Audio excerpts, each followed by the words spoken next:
Hello team, my name is Kapil Kumar from vision India. Dear team, हम आपसे आज बात करने वाले हैं अटल पेंशन योजना के बारे में, जिसके बारे में आप सभी बैंक में अच्छे से जानते हैं। लेकिन मैं फिर भी आपको बताना चाहूँगा कि अटल पेंशन योजना अपनी भारत सरकार सेंट्रल गवर्नमेंट की तरफ से लाई गई एक स्कीम है। ये उन लोगों के लिए है क्योंकि अपने देश में क्या है कि लोअर 2-3 तरह की कैटेगरीज होती है। एक अपर कैटेगरीज होती है, एक लोअर कैटेगरीज होती है।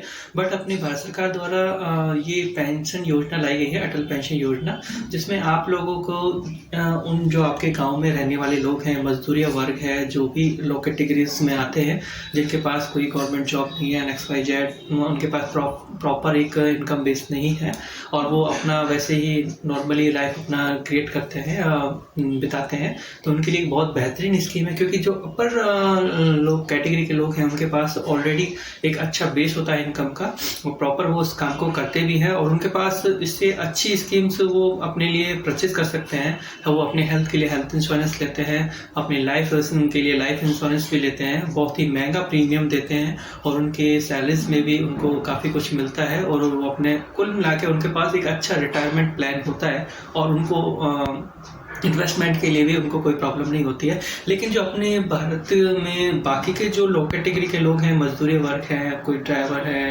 या मजदूर हैं या फिर XYZ जो भी काम करने वाले लोग हैं, उनके लिए भारत सरकार ने उनके रिटायरमेंट प्लान को ध्यान में रखते हुए ये अटल पेंशन योजना बनाई है। मैं इसको एक रिटायरमेंट प्लान समझता हूँ, अटल पेंशन योजना नहीं समझता, मैं इनको एक रिटायरमेंट प्लान कह सकता हूँ उन लोगों के लिए। अगर आप उनको इस थोड़ा सा समझाएं कि अटल पेंशन योजना क्या है। अटल पेंशन योजना एक आप खुद अपने लिए एक पेंशन का इंतजाम करते हैं अपनी वृद्धावस्था के जीवन यापन के लिए, जो कि 60 साल के बाद स्टार्टेड मानी जाती है।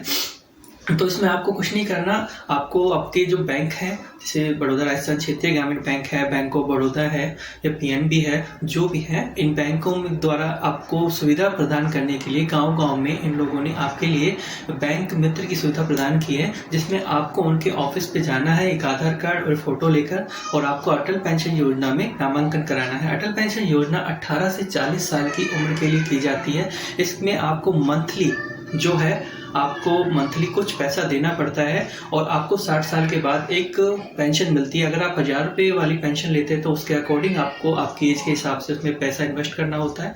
आपकी सुविधा अनुसार महीने के हिसाब से 3 महीने या जो भी आप जितनी कर सकते हैं इन्वेस्टमेंट, उसके अकॉर्डिंग है और आपको 60 साल के बाद इसमें इन्वेस्टमेंट करने पर आपको पेंशन मिलना शुरू हो जाती है। फॉर एग्जाम्पल मैं आपको ये बताता हूँ कि 70 मान लीजिए किसी की एज 25 ईयर्स है, यानी कि 25 साल है। अगर वो 1000 रुपये वाली पेंशन लेता है तो उसको 76 रुपीज़ यानी कि 76 रुपये महीने के देने पड़ते हैं और वो एक साल में 912 रुपये अपना इन्वेस्ट करता है।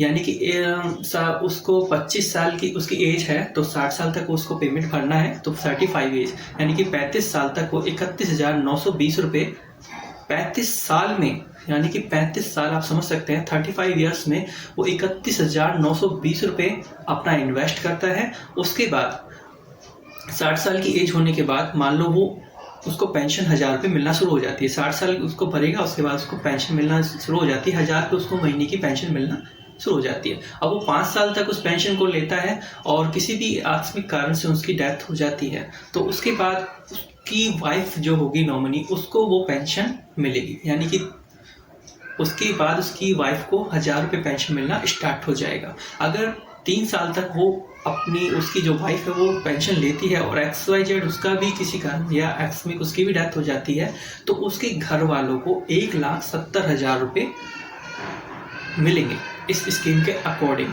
तो आप ये सोचिए कि उन दोनों हस्बैंड वाइफ ने 8 साल तक पेंशन लिया, यानी कि 96,000 रुपये उन्होंने पेंशन ली और उन्होंने भरा कितना, 31,920 रुपये, और उनके घर वालों को पैसा मिला 1,70,000 रुपये। इसका मतलब ये है कि उनको प्रॉफिट हुआ करीब 2,34,000 रुपये का। यानी कि 35 साल में मात्र थोड़ा थोड़ा करके मात्र 76 यानी कि 76 रुपये कोई बड़ी रकम नहीं है गाइस, सिर्फ 76 रुपये उन्होंने इन्वेस्ट किया 35 साल तक और उसके बाद उसके घर वालों को और उनको पेंशन भी मिली, घर वालों को पेमेंट भी मिला, तो 2,34,000 रुपये का उसने रिटर्न लिया। इतना अच्छा रिटर्न किसी भी पॉलिसी में, किसी भी FD में, किसी RD में, किसी में भी नहीं मिलेगा। ये आपको भारत सरकार द्वारा दी गई बहुत ही बेहतरीन और बहुत ही अच्छी सुविधा है। अगर आप इसमें कंसंट्रेट करते हैं तो बहुत बेहतर रहेगा। अगर कुछ लोगों का ये होता है कि सर हमारा कुछ परिस्थितियाँ ऐसी होती है कि हम 60 तक नहीं पढ़ पाए, या किसी कारणवश से उनका 4 साल या 5 साल में कुछ लोगों ने बंद कर दिया है, भर दिया है, जो XYZ है। लेकिन उसमें भी ऐसा नहीं है, अगर कुछ लोग इसमें 4-5 साल इसको चलाते हैं और उसके बाद उसको क्लोज भी करवा दिया है, तो आपका पैसा डूबेगा नहीं, वो पैसा आपको रिटर्न मिलेगा, वो भी करीब 7.5 से 8% इंटरेस्ट के साथ। तो इसलिए आप, क्योंकि अगर आप 50,000 की FD भी कराते हैं तो उस पर आपको 5 पॉइंट कुछ अमाउंट है स्कीम है मिलता है, बट एक प्रकार का इससे सस्ता और बेहतर आपको नहीं मिला जिसमें आपको इतना अच्छा इंटरेस्ट मिलेगा। इसलिए गाइस आप लोग समझिए, आप लोग समझिए, और सभी बैंक मित्रों से मैं अनुरोध करना चाहूँगा और कि आप अपने एरिया में जितने भी मजदूर वर्ग हैं उन लोगों को समझाइए, क्योंकि उनके पास अपने जो बुढ़ापे का या आप वृद्धावस्था का या अपने ओल्ड एज का जो उनके पास रिटायरमेंट प्लान है, आप उनको समझाइए और उनको बोलिए कि आप इस रिटायरमेंट प्लान के लिए अकॉर्डिंग अपना इन्वेस्टमेंट कीजिए। क्योंकि अपर क्लास के वालों के पास, सभी के पास है, बट लोअर क्लास वालों को अगर आप किसी का ये करते हैं तो एक बहुत बेहतरीन आप एक समाज की सेवा भी कर रहे हैं और उन लोगों के लिए एक बुढ़ापे का इंतजाम भी कर रहे हैं, ताकि उनको आने वाले समय में अपनी वृद्धावस्था के लिए एक अच्छी लाइफ किसी के सामने हाथ ना फैलाना पड़े या उनको मजबूर ना होना पड़े, तो उनके पास अपनी ही मैनेजमेंट, अपनी ही लाइफ के लिए एक सिक्योर पेंशन वो अरेंज कर सकते हैं। इसलिए आप सभी बैंक मित्रों से मेरा यही अनुरोध है कि कृपा करके आप अटल पेंशन योजना के लिए ज़्यादा से ज़्यादा लोगों को इसके लिए जागरूक करें, उनको समझाएं और APY कराएं। Thank you so much.